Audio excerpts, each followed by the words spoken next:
The 1st Battalion, the Princess of Wales's Royal Regiment, is 3 months into its new role as a high readiness armoured infantry battalion, part of an armoured infantry brigade.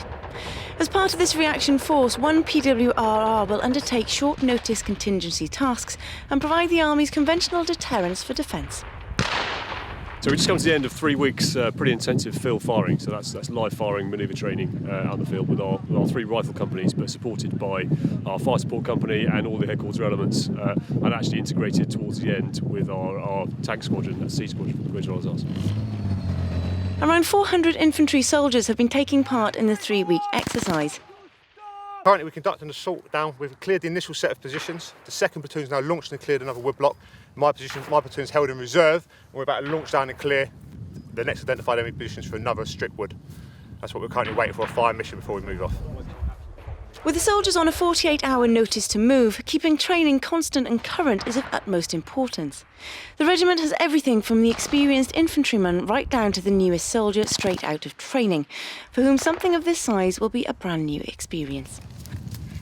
Something we'll find the control side of it is we've got a company out here. The most we got to in Batters was a platoon, so there's a lot more troops out and around. We've got fire support with the Challies out and the Warriors out as well, providing fire support.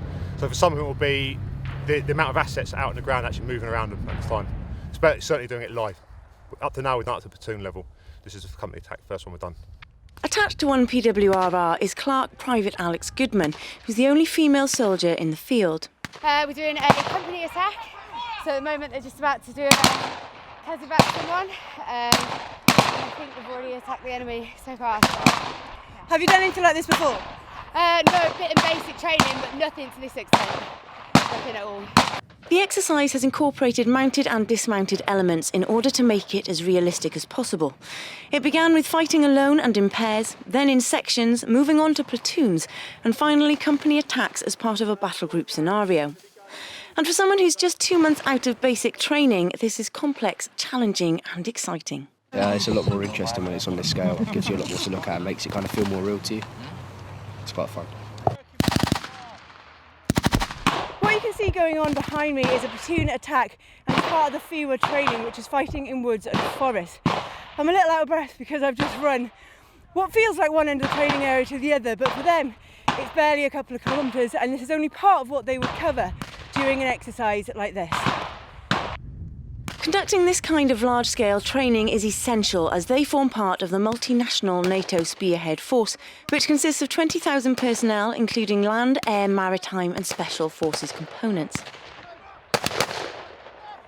Tactical and strategic exercises will be taking place at regiment and brigade level throughout the year to ensure that they are well integrated and operable.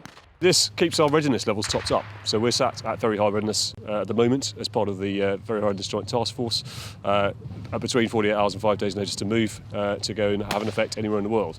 And for that reason we need to keep on top of our skills, we need to be ready to go in every sense, and this is keeping us at that level. It's a busy year for the regiment, who is supported by the DofE squadron from the Queen's Royal Hussars. In just a few weeks' time, there's mounted gunnery training in warrior infantry fighting vehicles, more live firing and readiness to move anywhere around the world at short notice. Amy Dewitt, Forces News in Germany.